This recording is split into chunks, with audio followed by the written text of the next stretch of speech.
Welcome back to the Imaginary Gallery. It's TJ, your host. Tonight's topic comes from the Narcissist Bag of Tricks. The subject is one of the personality traits, which is glib and superficial. Now, I'll be referencing a book on psychopaths called Without Conscience, which is by Robert D. Hare, Ph.D., but these concepts also apply to the garden variety narcissistic creature as well. Dr. Hare begins with a quote from a creature. Do I care about other people? That's a tough one. But yeah, I guess I really do. But I don't let my feelings get in my way. I mean, I'm as warm and caring as the next guy. But let's face it, everybody's trying to screw you. You've got to look out for yourself. Park your feelings. Say you need something or someone messes with you, maybe even tries to rip you off. You take care of it. You do whatever needs to be done. Do I feel bad if I have to hurt somebody? Yeah, sometimes. But mostly it's like, how did you feel the last time you squashed a bug?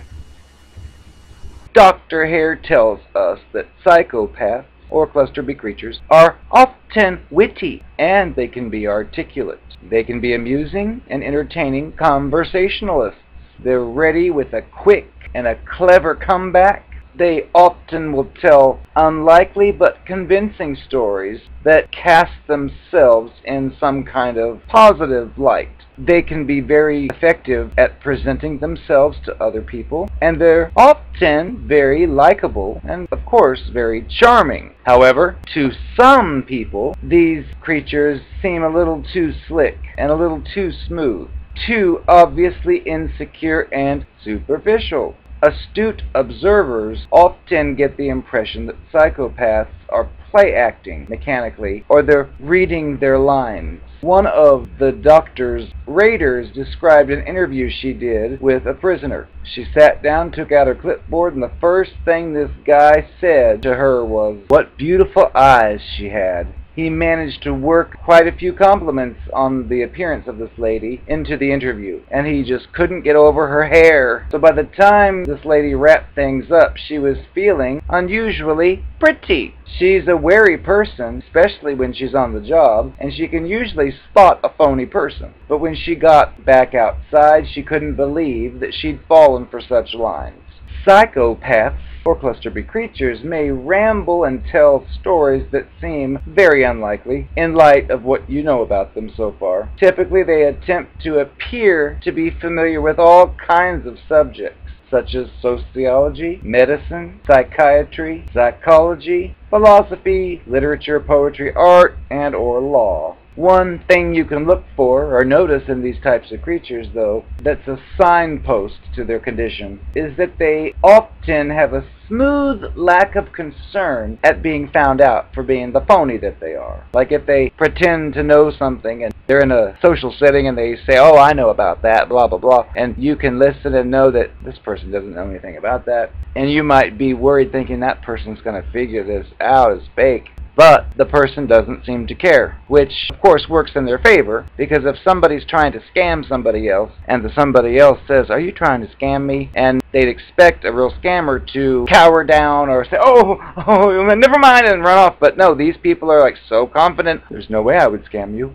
And that silences and gaslights their suspicion away. One of this author's prison files describes a psychopathic inmate claiming to have advanced degrees in sociology and psychology, when in fact this person never even finished high school. But this person or creature maintained the fiction during an interview with one of this author's students, a PhD candidate in psychology, and she commented that the inmate was so confident in his use of technical jargon and concepts that those who are not familiar with the field of psychology might have very well been impressed by the things this person said. Variations on this sort of expert theme are very common among these creatures. In his book, Echoes in the Darkness, Joseph Wambaugh skillfully describes a psychopathic teacher, William Bradfield, who was able to bamboozle everybody around him with his apparent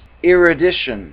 Almost everyone, that is. Those familiar with the disciplines in which Bradfield claimed expertise were quickly able to spot his superficial knowledge on these topics. One noted that he had a good two-line opening on any subject, but nothing more.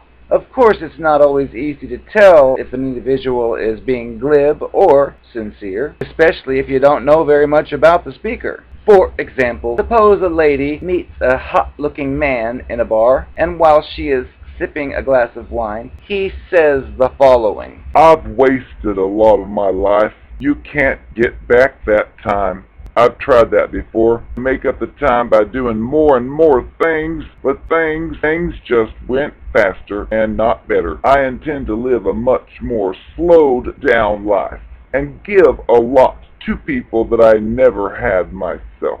Put some enjoyment in their lives.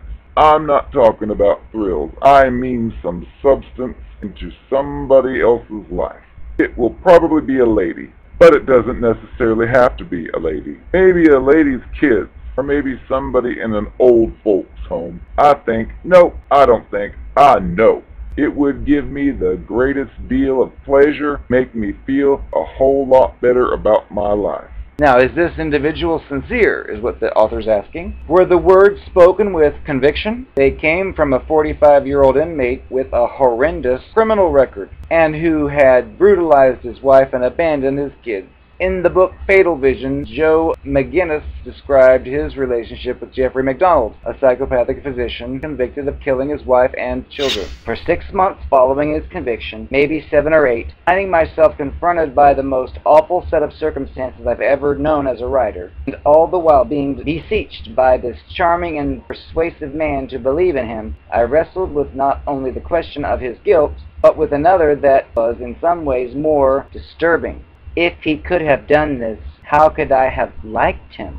Jeffrey MacDonald sued McGinnis for several things, including intentional infliction of emotional distress.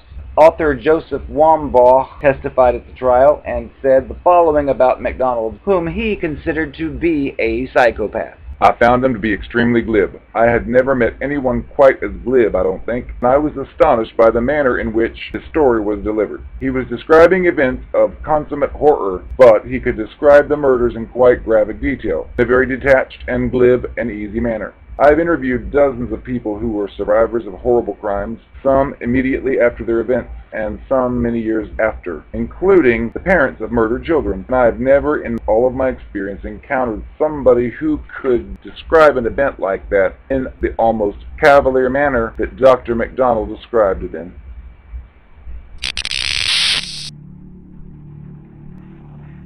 I am the narcopath. When I discarded you, it really devastated you because you're a sensitive type of guy, and I knew it. I did not keep that out of mind when I did what I did, especially since you thought we were getting so close. And I recall, right before that discard, I told you that I actually felt that I loved you. And I've never said that to anybody else but you, I said, which of course was a crock of crap, but it worked. You believed it? I saw the look in your eye of sincerity of really? Oh, that means so much to me. Took all I had to stop from snorting in your face because I thought this guy is gullible. But you bought it, so you have nobody to blame but yourself. Anybody else would know that I was full of BS. Are you kidding? You think I really never told anybody else I loved them? I tell at my first date in some cases. Again, your fault. You shouldn't be so naive. The times that we were having trouble getting along. And you just couldn't make heads or tails of your conversations between me and your friends because they were saying one thing, I was saying the opposite, and you really thought you were going crazy. Well, honey, that was by design. Because I was deliberately telling you one thing and them another. In case you don't know now, the narcopath isn't two-faced. She's multi-faced. I've got at least 10 different characters going at once. Plus, my life is compartmentalized. If I'm dating you, and you're the one, so to speak, in that little compartment, that's your role. You have no business or any concern about anything that goes on in any of my other compartments. Those are off limits to you. See? That means, simultaneously, I could be in love with you and you only 6 times or more with 6 different people. And I can tell 6 different people, oh honey, you're the only one I've been with since we've known each other. And I can tell that to 6 different people too, even though I've been with all 6 of them. But see, they don't need to know about what's in the other compartment. Problem is, when they start getting nosy, and they start overstepping the boundaries, and they step into the other compartment and see what I've done, that is when I am through. I say, how dare you spy on me? I'm through. I can't date you because you spy on me. Never mind what I did. It takes the focus off that. You see? Just like John Podesta. His emails are full of all kinds of questionable things that you would think he would address. But what does he do? He simply says, my emails were stolen. Period. No explanation of anything. No denial that they're real, which makes it more concerning. Birds of a feather flock together. He and I are the same type.